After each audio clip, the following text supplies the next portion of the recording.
Let's talk about Alex Jones. Supreme Court rejects Alex Jones' appeal of $1.4 billion defamation judgment on Sandy Hook's case. Rob, if you want to play this clip by CBS. $1.4 billion. Here's Alex. Go for it. The Supreme Court has rejected an appeal from conspiracy theorist Alex Jones, leaving in place the $1.4 billion judgment against him over his comments regarding the 2012 Sandy Hook Elementary School shooting. Jones had claimed it was a hoax staged by crisis actors. 20 first graders and 6 educators were killed in the Newtown, Connecticut massacre. The InfoWars host had argued that a judge was wrong to find him liable for defamation and infliction of emotional distress without holding a trial. The justices issued their order Tuesday without even asking the victims' families to respond to Jones's appeal. Jones has faced mounting legal pressure after juries in Connecticut and Texas found him liable in 2022. He's repeatedly tried to head off the sale of his far-right platform, InfoWars, to pay for those damages. Jones filed for bankruptcy in late 2022, and his lawyers told the justices that the plaintiffs have no possible hope of collecting the entire judgment. He is separately appealing a $49 million judgment in a similar defamation lawsuit in Texas after he failed to turn over documents sought by the parents of another Sandy Hook victim. Okay, Tom, what's going to happen here? Well, basically, the headline should be this. Supreme Court confirms man that unable to pay $1.4 billion remains unable to pay $1.4 billion, right? It's kind of silly. So it became a headline because the media, apparently CBS, last place in media, didn't know that a war was ending in Gaza and a bunch of other things were happening on tariffs. So CBS News decides to cover this. You think so? Yeah, it's rather dull because this is a natural part of the appellate process. He's been to Circuit Court for Circuit Court of Appeals, and now he's going to the Supreme Court. And the Supreme Court says, you know what? This is so clear, we're not going to hear your appeal. And by the way, that happens hundreds of times a year as our Solicitor General and the Supreme Court say, hey, we're not going to hear these cases, so never mind. So that's point one, that it was a natural thing. Supreme Court's not going to hear it. But point two is it means that, you know, he still probably is, what he is impinged in his ability to make a living. But people forget that he could basically work on InfoWars 2.0 for $1, and his wife owns the company and makes money on it, because there's ways so a person can get around this. It just kind of reminds me of something my dad told me about money long time ago. Here we go, folks. And he said this. Go ahead. Tom, if you owe somebody $1 million, you're in trouble. If you owe somebody $1 billion, they're in trouble. Tom. Yeah. And Your dad took that from Donald Trump, just so you know that. Your dad took it from somebody else.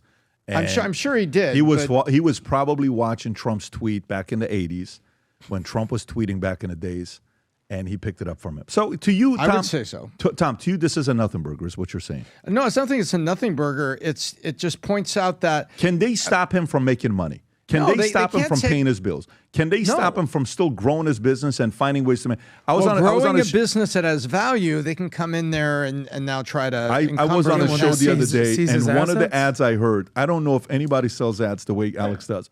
One of his ads said, "This omega-3, if you take, has the possibility." A lot of people who took it, they've had better dreams at night.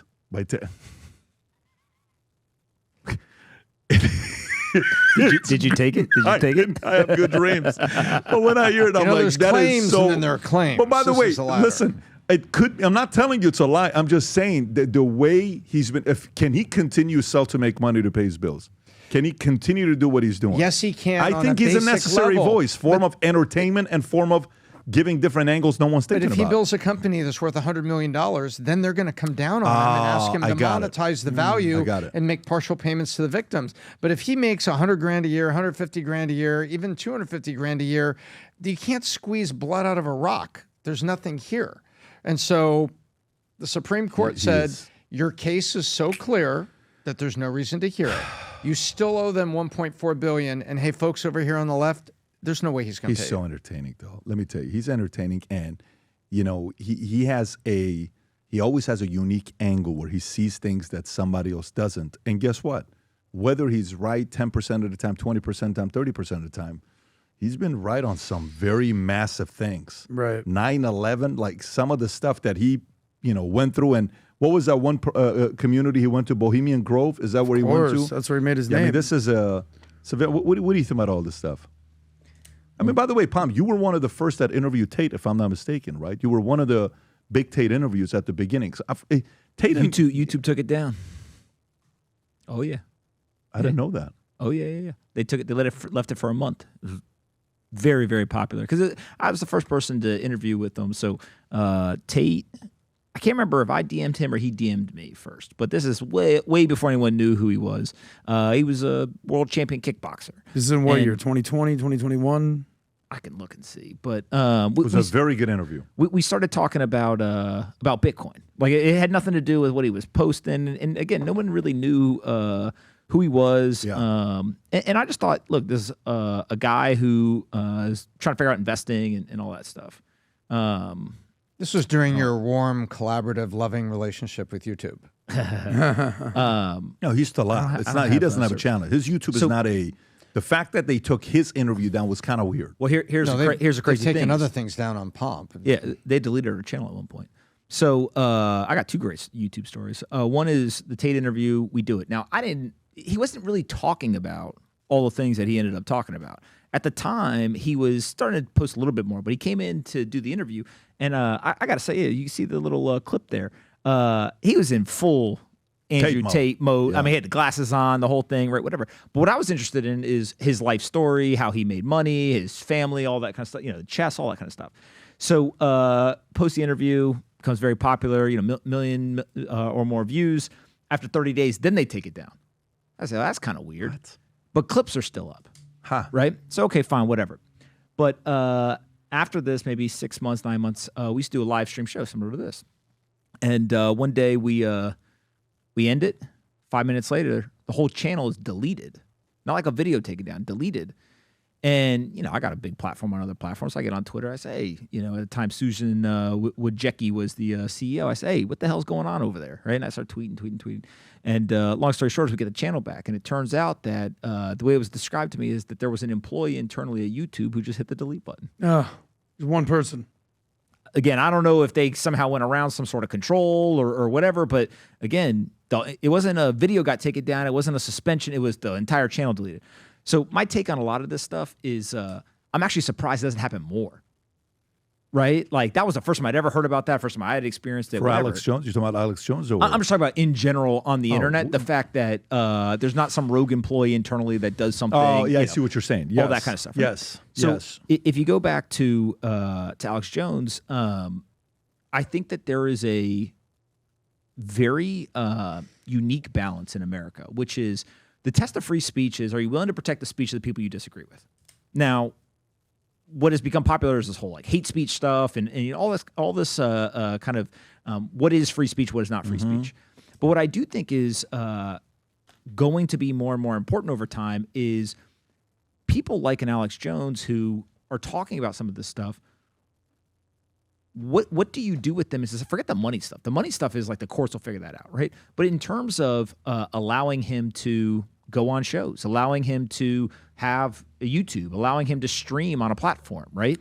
You've got to start to figure out how do you deal with this speech stuff. And so I think that $1.4 billion is a hell of a lot of money. And I don't know if he's going to pay it back. Here's how I process that, okay? What did he say?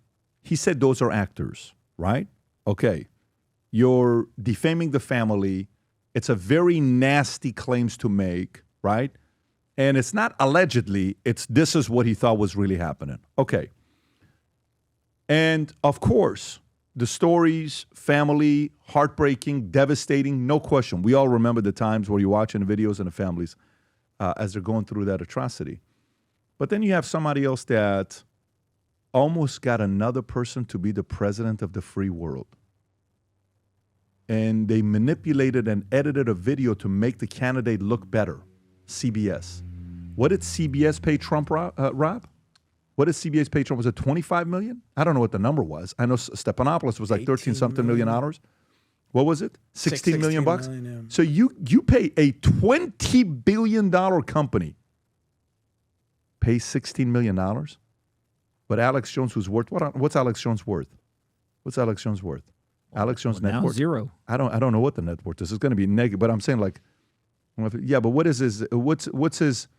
What was it before? Say 40 million, say 20 million, whatever. Let's just say 10 million bucks. 1.4 billion? I mean, yes, sue him. Yes, maybe get some money that you want to get. Fine. But what is your point of making a $1.4 billion? It's just very weird to me. That's all it is. Let's wrap up with this. Can I just say one thing about Alex Jones? For me, it's more about the lesson of Alex Jones than Alex Jones himself. For me, comes down to reputation. It's the whole story about the bridge builder who builds 1,000 bridges. He does all these amazing things, a lifetime of good work, and he makes one stupid drunk mistake, has sex with a goat. He's no longer a bridge builder. He's a goat effer. And to me, I mean, even Rogan said it. He goes, just call like. I did. I called I don't him know what parable that was. That was great. That was a great one. Just Thank so you, you brother. know, he's not saying that's what Alex does. No, it's an analogy. it's a what he's metaphor. making. It's an I must have I been don't sick. want I was sick that day same in third Supreme grade Court's for going to those watch stories. this. Now they're going to add this to the lawsuit about the It's goat. okay. There's They're no gonna look for the goats. bridges There's no and the goats. goats. That's my friends in Hamas. They're doing the Go ahead, goat Tom. thing. Go ahead, Adam. But to me, I mean, even movie, A Rogan Goat said it when Too we spoke to Far. Rogan. He goes, you know, a lot of what he says is accurate, but he did mess up on that one thing. And it just goes to show you mess up so big one time. You know, the market could usually be very forgiving. On Monday, I introduced you to the FLBs, the FLB1 shoes, Future Looks Bright shoes. And let me tell you what happened since that day. For black shoes that we had, I'll give you the report here. For black size, Rob, I think you have it as well. Size 8 and 11.5 sold out. If you place the order now, it's pre-order. It'll get here second week of December. For brown, 8, 12, and 13 sold out. Navy, size 13, sold out. Everything you order on those sizes will be pre-order. I shared with you the fact that a lot of the sizes are going to sell out. A lot of them, there's only 4 or 5 or 6 remaining for the shoe sizes.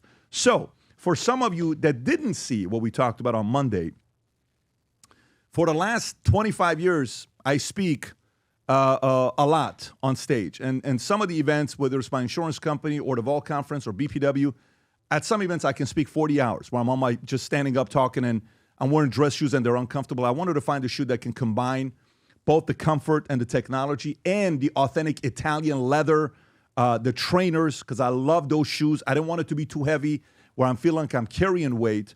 We went to Italy. We put a shoe together called the FLBs. And I want to show you this clip one more time. And then I'm going to show you one other clip. And then we'll give you some intel and then we'll get right into the stories. Go ahead and Rob, play this clip, please. When we set out to create a shoe that blends comfort, function, and luxury, we had the choice to make it fast. We had the choice to make it cheap. We chose neither. Instead, we chose Tuscany, Italy.